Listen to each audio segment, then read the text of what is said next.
uh, we have exam 2 on Wednesday.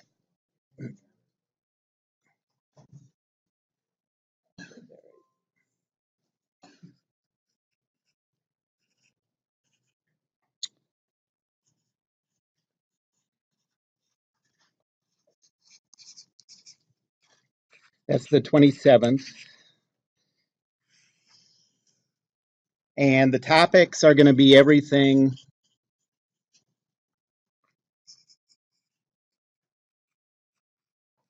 up through 2D kinematics.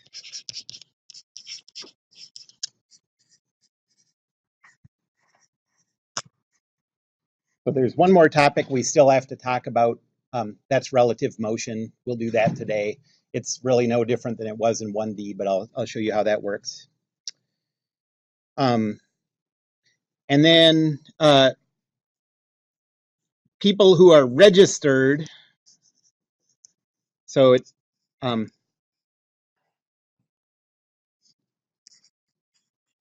for let's see, 1121 section 21. Okay, so the people who are registered for the morning lab on Friday, turn in the binders on Wednesday after the test too. And it's just staggered so I can get one group done quick, get them back, and then so I don't have a big bunch of binders just waiting where you don't have access to them.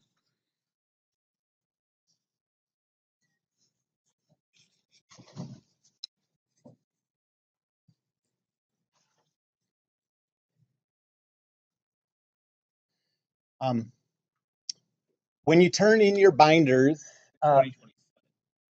the it's, yeah, thank you. When you turn in your binders, all your assignment work is going to be in there. And that includes the repeated assignments. When I say go back and do evens, go back and do odds.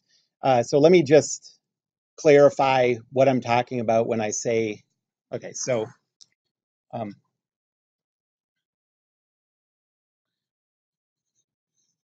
what's the meaning of the repeated assignments? What am I trying to get you to do?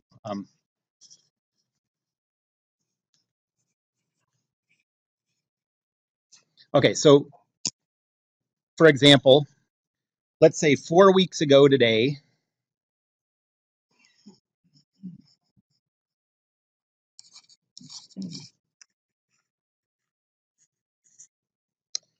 um, the assignment said, um,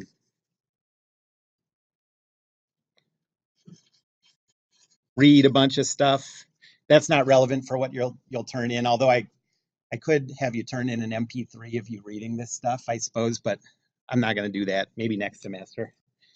Um, so read, dot, dot, dot, and then do. This is the stuff you turn in. Not really the MP3. I'm not doing that next semester either. And here's what it says. It says, 1, do the odd problems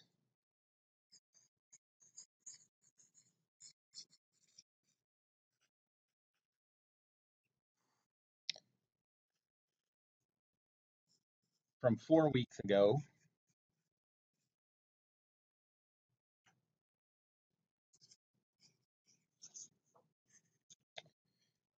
Do the even problems from 2 weeks ago.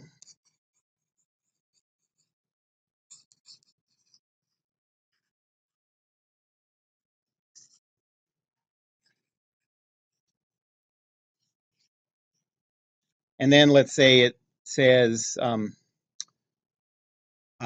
let's say 1D kinematics, 8 through 13. Okay. I'm just making up things, so I don't know what the assignment was 4 weeks ago, but say that it had 1D. And then, Okay, so this was the assignment 4 weeks ago today. And now let's say here's the assignment 2 weeks ago today.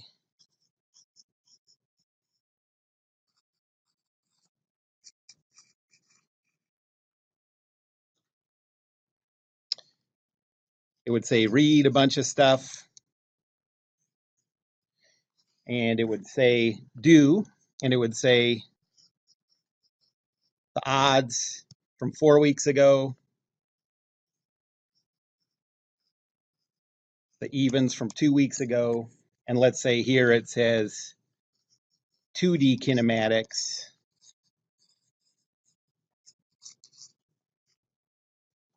1 through 5. Okay. Okay, so this is the assignment that if you go back exactly 2 weeks, you see this. And now the assignment for this class, today's assignment,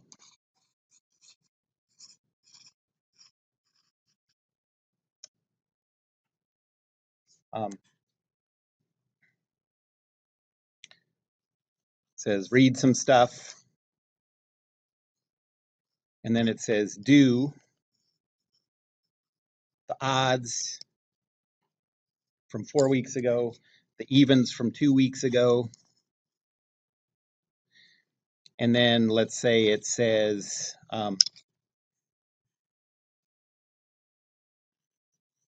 2D kinematics 11 through 15. Okay, so this is today's assignment. So what do you do today?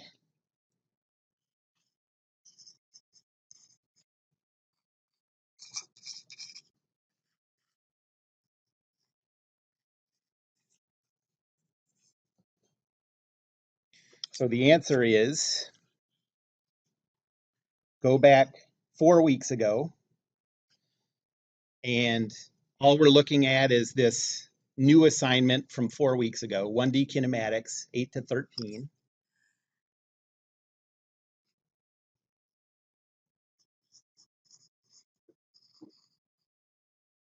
One D kinematics is basically the even problem.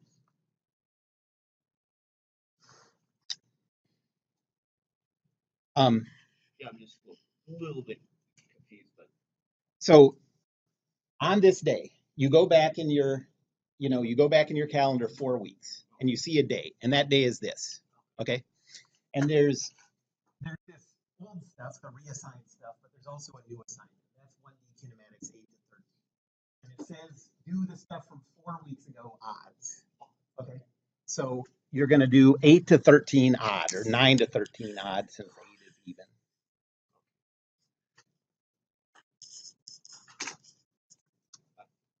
And then you're going to go back to the assignment, go back 2 weeks in your calendar, and you see 2D kinematics 1 through 5.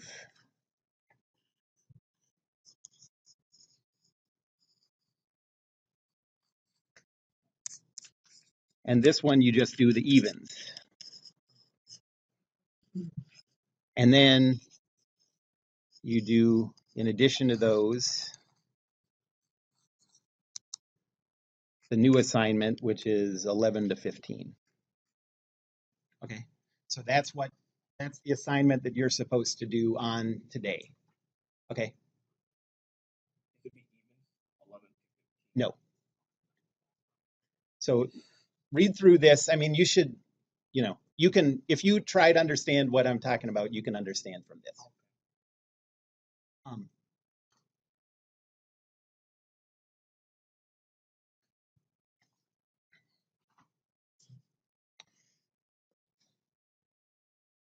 Um, if anybody who need, excuse me, if you're registered for lab period 21 and it's going to be hard for you to get your binder, like maybe you need a little more time to finish it, or you're not going to be at class or whatever, I can be very flexible with this. If you want to wait a class period or two, or maybe up to a week even to get it in, that's fine with me.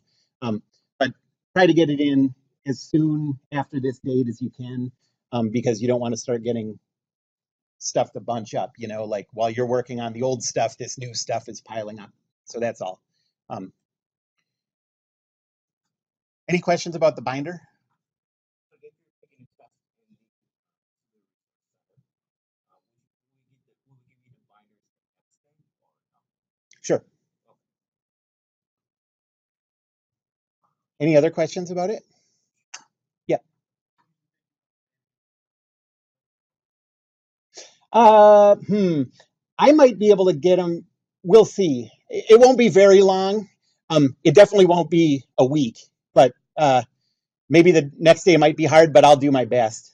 The one thing, really the hardest thing about them, I found out is that uh, I it's hard to bring them home because it's so much bulk, like so I pretty much have to do them in my office. So, but I'll get them back as quick as I can. Yeah. I did not look that up, but it's in a week or two probably. But it's on the syllabus. Um, yeah. Any other questions?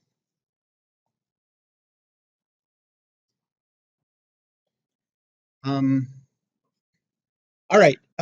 I do have to go through relative motion today, but I could answer a couple of homework questions if they don't take too long. I know you had one. What was seven in 2D kinematics? Anybody have that? I don't. Maybe 2D kinematics. One with car. Yes. Okay.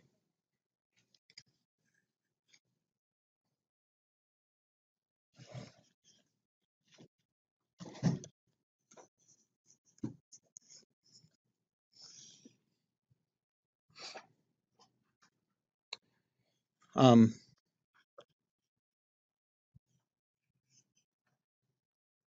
okay. So this is the one you have this car. It's driving along at uh, a speed v, and its window is a height h off the ground. And someone drops an object out of the window, and it does that and hits the ground. And I think we're just trying to figure out what this horizontal distance is um, between where the object is dropped from, where it hits the ground. We're trying to find that b.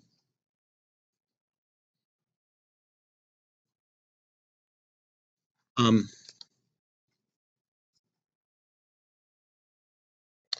well, when an object is dropped,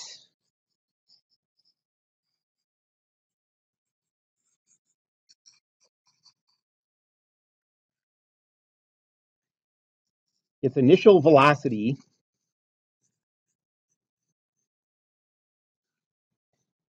is the velocity of what it's dropped from.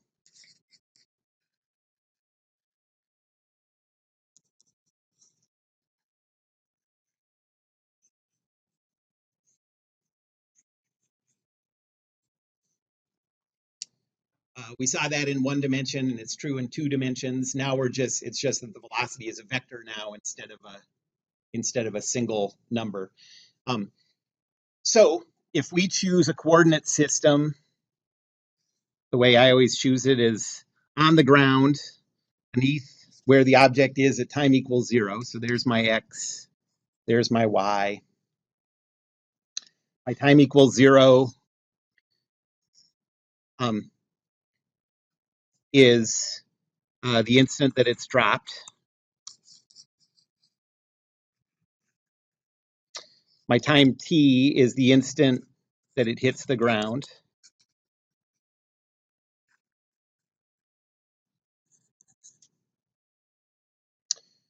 Um, my coordinate system, my origin, and my orientation are shown there. Well, then that means that the velocity vector, if the car is moving d, what's the velocity vector of the car?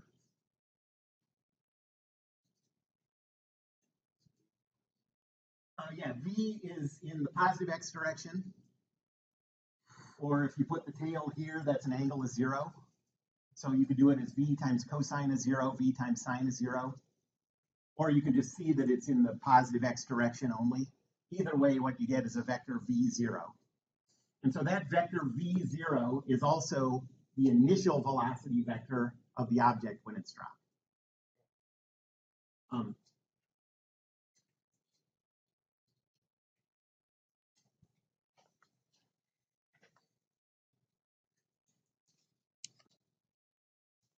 So let's write out the variables and think about what we know, what we want.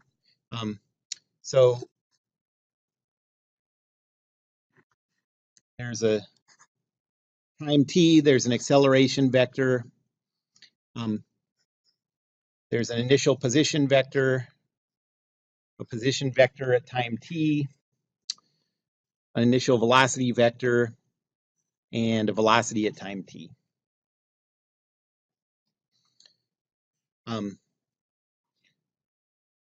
We know this because it's free fall. I guess I should just underline that. Okay, we know acceleration because it's free fall. That's in the negative y direction. We know the initial position. We don't know the final position. But we know that the y component of the final position is 0 because it hits the ground. The initial velocity, like we said, is v0. We don't know v. We secretly know the x component, but we only use that at cocktail parties. Remember? Cocktail parties? Witty banter at cocktail parties.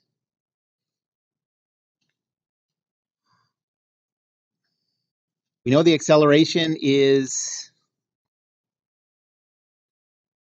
0, negative 9.81. Or does it say to do it in G? Okay, you can use either one of those. Let's do it in, let's call this negative G. And the position at time equals 0. What's the x position at time equals 0? 0, what's the y position? H, yep. So this is 0h. And we're trying to find this.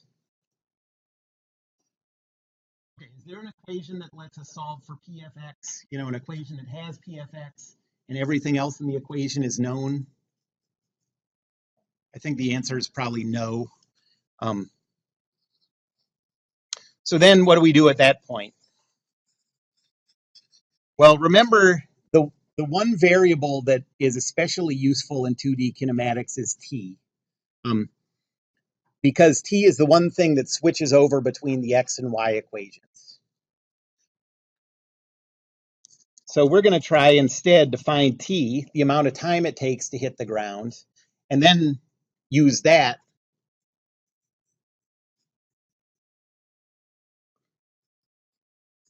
to help find p, say pfx, let's just call that px.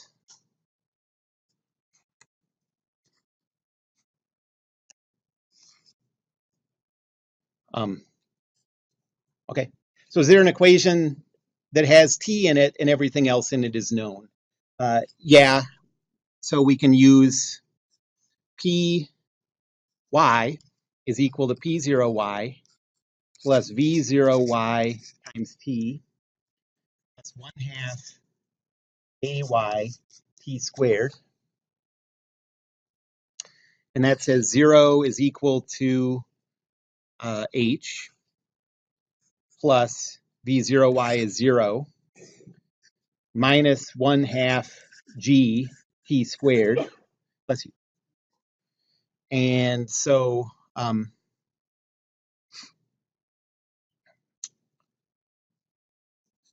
gt squared is equal to h. Gt squared is equal to 2h. T squared is equal to 2h over g. and t is equal to plus or minus square root of 2h over g. And which one do we want, plus or minus? Plus, because this is time and it's only positive. Now, in addition to the variables that we knew before, we also know how long it takes to hit the ground. And now we, excuse me, we can use this in the x equation that says px is equal to p0x plus v0x times t plus 1/2 ax t squared. So px is equal to 0 plus v0 times v0x is v. T is this thing we just solved for.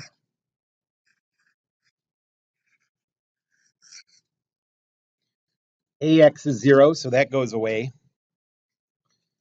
And so px, the position at time t, is v times 2h over g square root.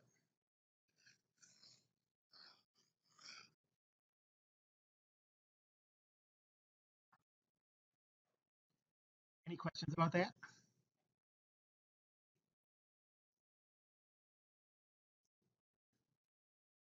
Okay.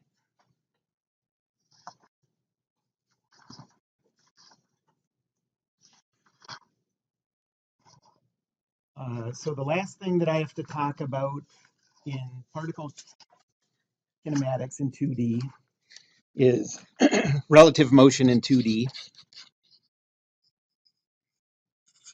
What was the answer for 0.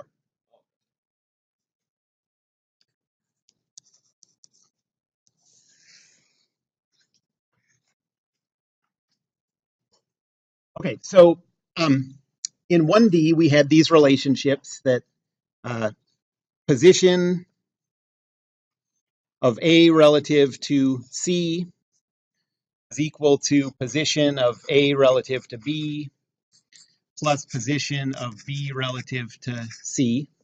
And you knew that worked because the fraction multiplication works as a fraction multiplication equation, those subscripts. And then we have it for velocity.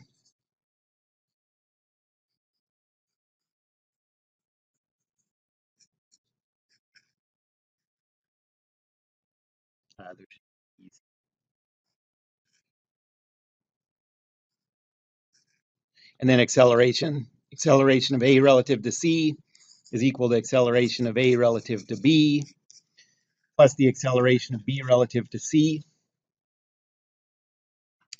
And in 2D, the only difference is that these are vectors.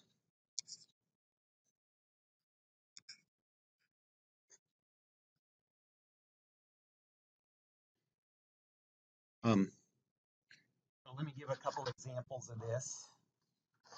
The first one is, so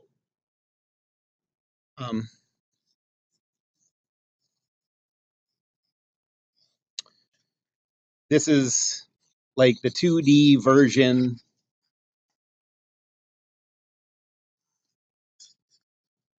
of dropping something in an accelerating elevator.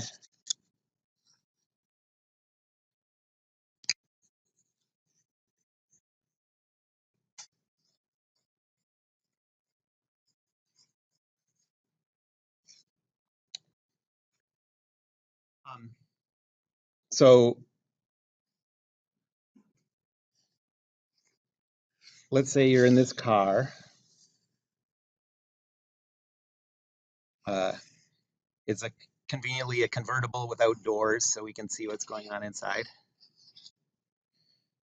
And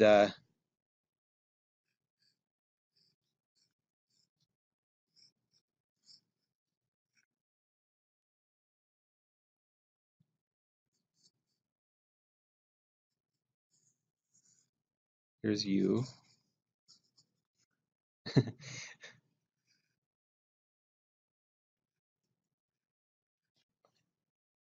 So this thing's cruising along, you're accelerating.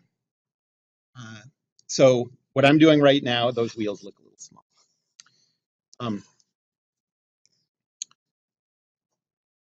I'll talk about what would happen if it's not accelerating.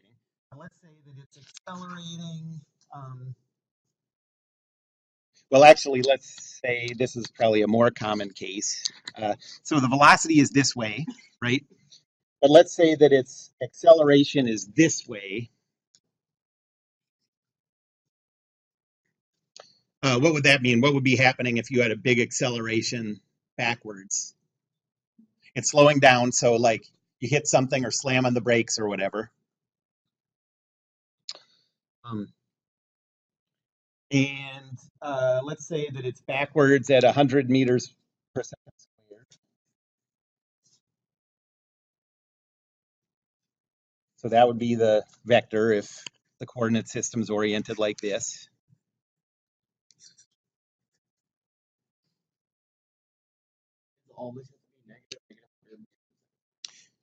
That just determines the direction.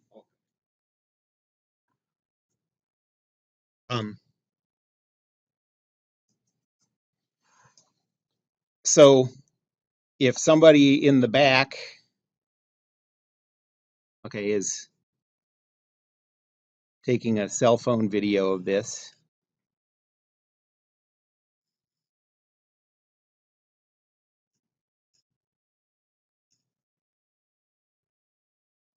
um,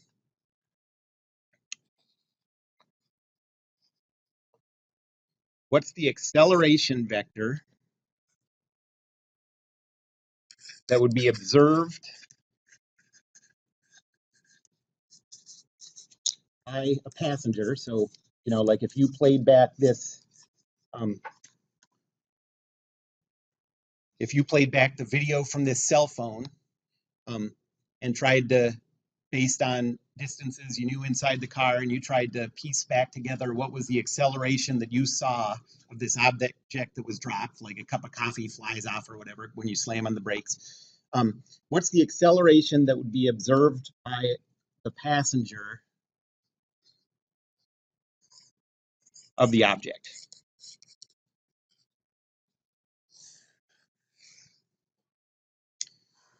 Anybody have any questions to clarify what's going on in this problem? And it doesn't matter whether that thing's just dropped, released from rest, or if it starts with an initial velocity and launches forward. I guess what would happen here is, so guy has his coffee on its lap. What would happen to the coffee when you slam on the brakes, just from experience? Yeah, where does it go? Forward.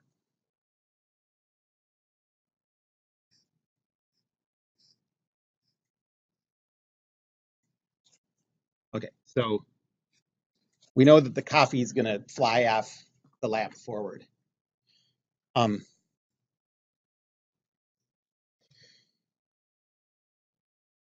okay, so we want to know what the observed acceleration is of this coffee. And we're going to do it as the acceleration of the object relative to the ground is equal to the acceleration of the object relative to the car plus the acceleration of the car relative to the ground. And we're trying to find this one.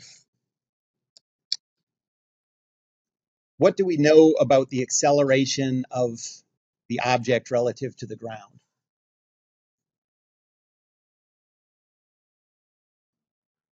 Relative to the ground, it's in free fall, right? It's not touching anything. So this is just 0, negative 9.81.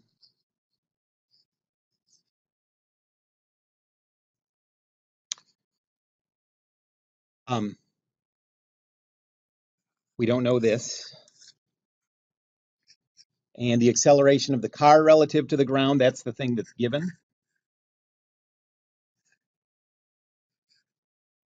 And so now just solve for the acceleration of the object relative to the car.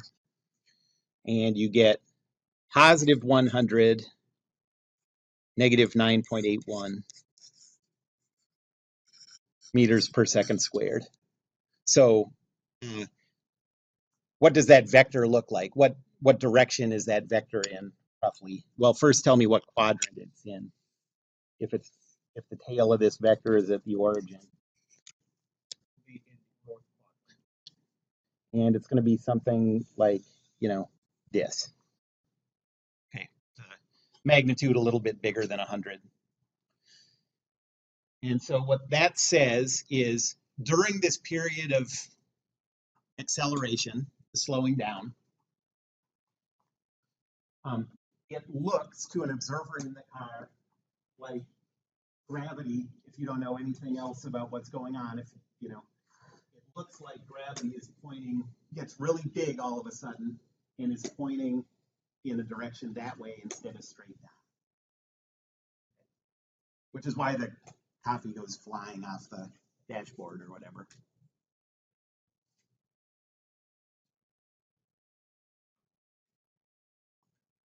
What about if the car is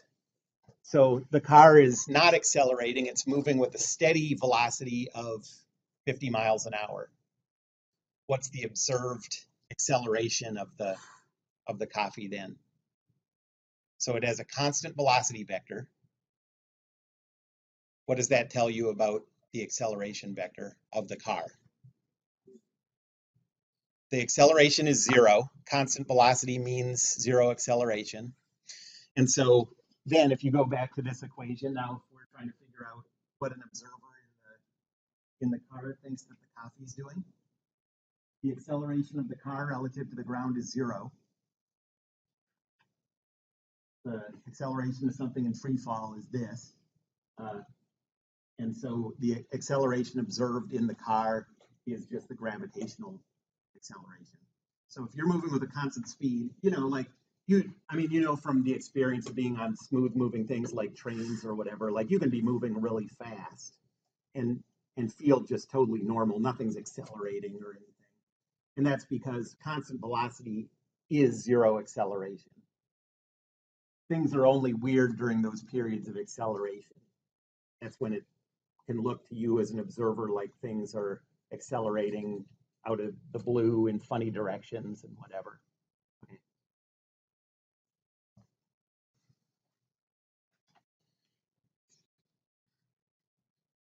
Okay, let's do another example.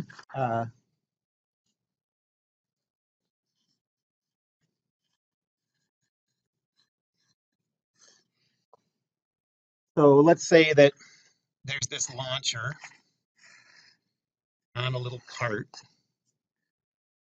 and it can launch a ball up into the air.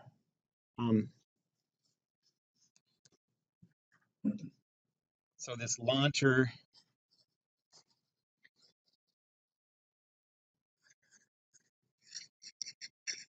can shoot a ball at 4 meters per second.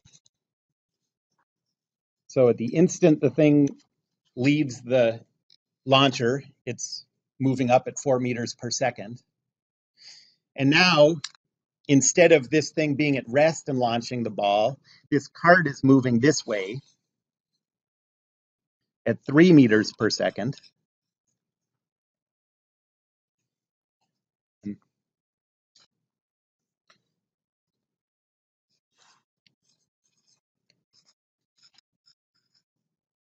How far does the ball travel horizontally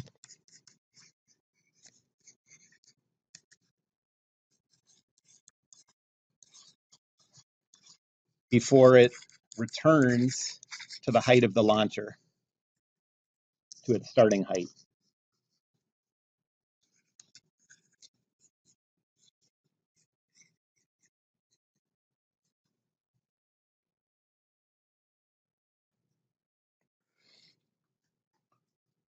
Okay, so now we're dealing with velocities. And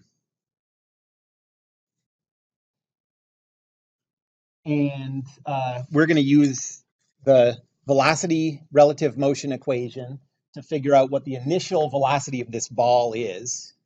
Okay, so this launcher is moving this way, the ball is shot that way. The combined effect is going to make the ball move sort of in an angle to start with, and it's going to follow a parabolic path like this and hit the ground over here.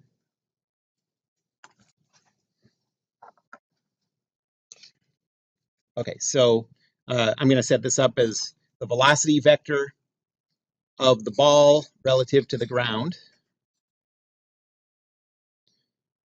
is equal to the velocity vector of the ball relative to the launcher plus the velocity vector of the launcher relative to the ground. And we want to figure out, compared to the ground, what the velocity vector is.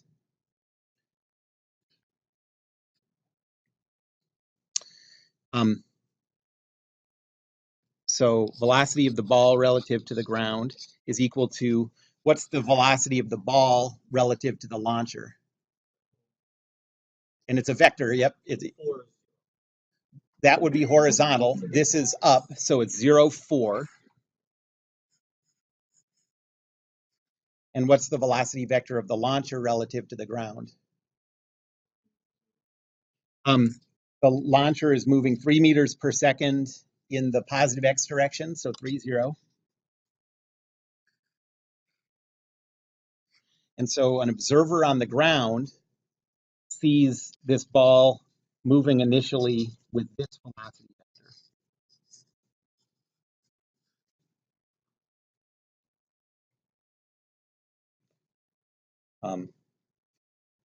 And we're going to use that as our V0. So now it's a free fall problem. We can think about the coordinate system being at this height,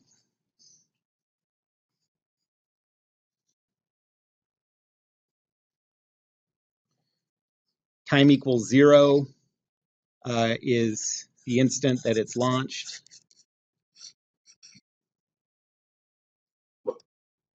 T is when it returns to the starting height.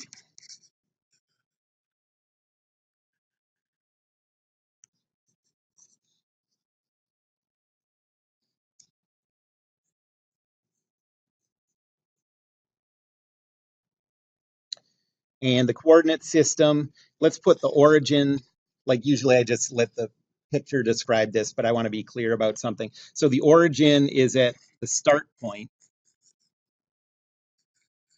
but it's not moving with the cart, it's fixed to the ground.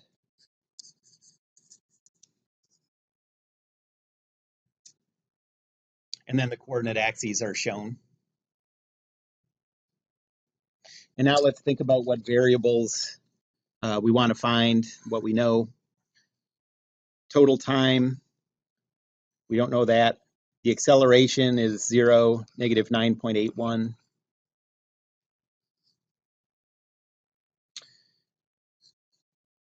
The initial position is 0, 0 because of where I put the origin. The position at time t is going to be px. That's what we're looking for. But what's the height going to be?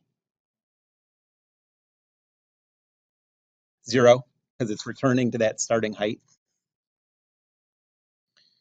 Initial velocity, what's that?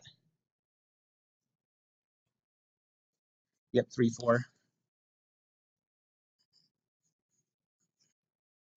And final velocity, we'll assume we don't know. So we don't know t. We know acceleration. We know this. We know this. And this is what we're looking for, px. Is there an equation that lets us solve for px?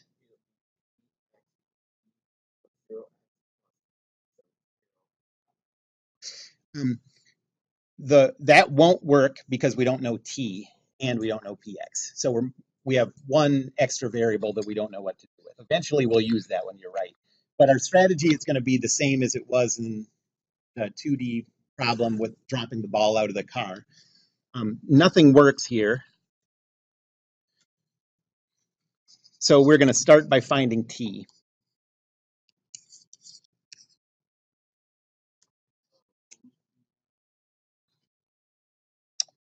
P0 is 0, 0 because that's where I put the origin.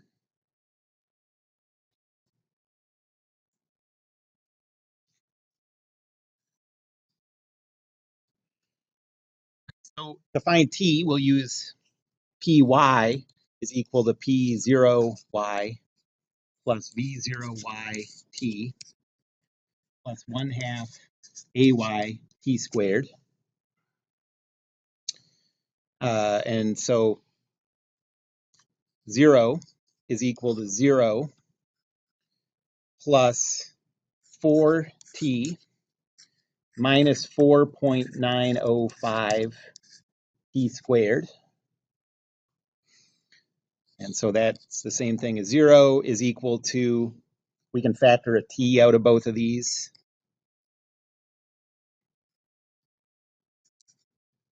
So t times the quantity 4 minus 4.905 t. So what are the roots to this polynomial?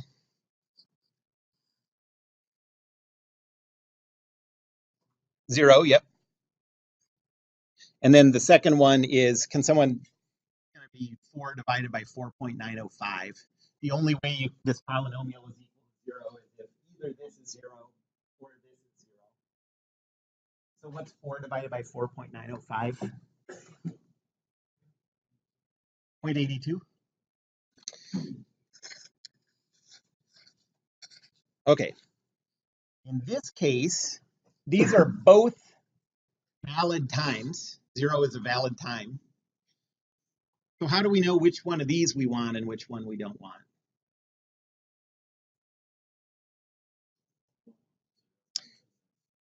Exactly. Yep. So these each represent a physical time that that object is at the height of the muzzle of this launcher, right?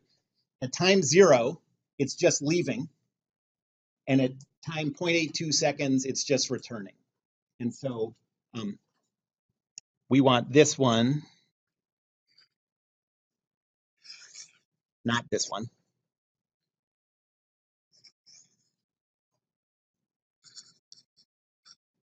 So that represents the instant when it's launched. And now that we have the time, we can plug that into the second equation that says px is equal to p0x plus v0x times t plus 1/2 ax t squared.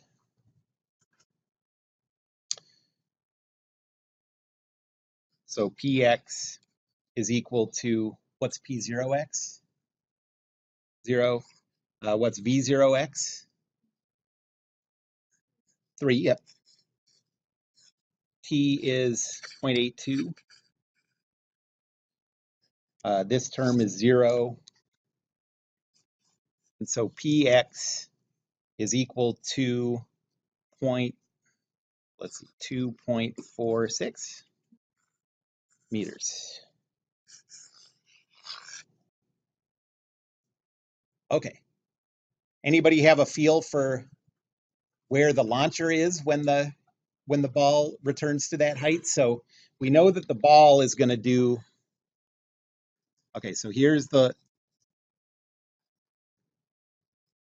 launcher at that instant. And this object is going to go follow a parabolic path like this.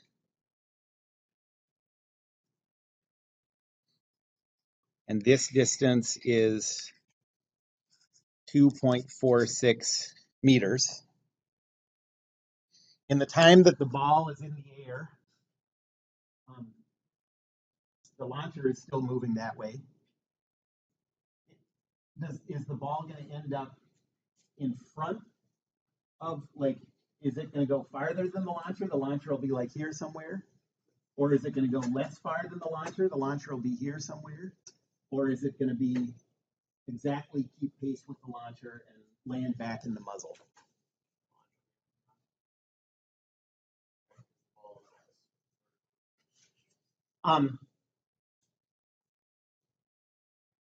So first, let me talk about air resistance. So if there's air resistance, well, we're ignoring it. Those speeds are pretty low, so I think it's pretty reasonable to ignore it. If there was air resistance, the thing would be ahead of it. That's the same as like if you hold a tissue out of the window of a car and let go of it. Its initial velocity is 50 miles per hour, but it doesn't keep that velocity for any time at all, and then it's right behind you. But if you can ignore air resistance, it's going to land right back in the muzzle. And so it's going to turn right back to this height and land right back in that tube. And um,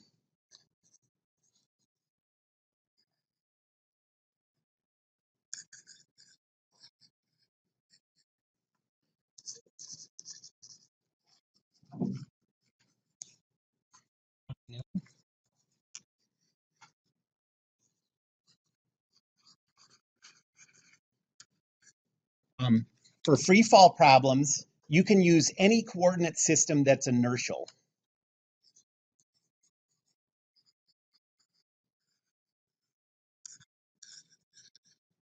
And for our purposes, that means we can use any origin that's not accelerating.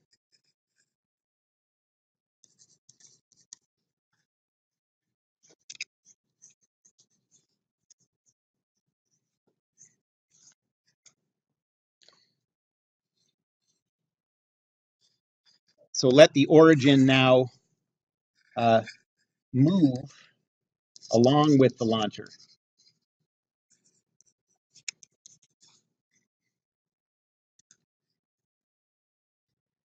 Okay, so now that the coordinate system is moving along with that cart, and that's a perfectly valid coordinate system. And now what do we know about these variables? Well, we know that t is equal to 0.82 seconds. We know that the acceleration vector is 0, negative 9.81. P0 is 0.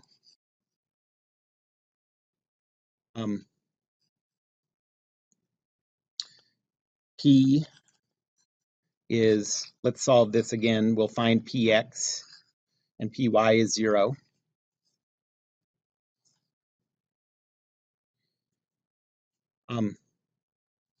V0, what would be the, for a coordinate system that's rolling along with the launcher, what would the velocity be of the ball? Like if you have your video camera and you're just watching this ball be launched and you're riding on the cart, what would you see that ball doing? Just going straight up. You wouldn't, because you're going along with it, you don't see it moving to the side. And so V0 is just equal to 0.4. And now if you plug that in, you get Px is equal to P0x plus V0x t plus 1/2 ... That's going to go away. And you get that Px is equal to 0 plus 0 times 0.82 plus 0. And so our calculations say that that ball is going to go straight up and land straight back on the origin, and the origin is moving now with the tube. Another way to think of it is just look at the velocities of these two things. So the horizontal velocity of the ball when it's launched is 3. The horizontal velocity of the launcher is 3. And so they're just going to exactly keep pace with each other as they go. Okay, see you in lab tomorrow. If we have school. Yeah, we did have school yesterday. I know.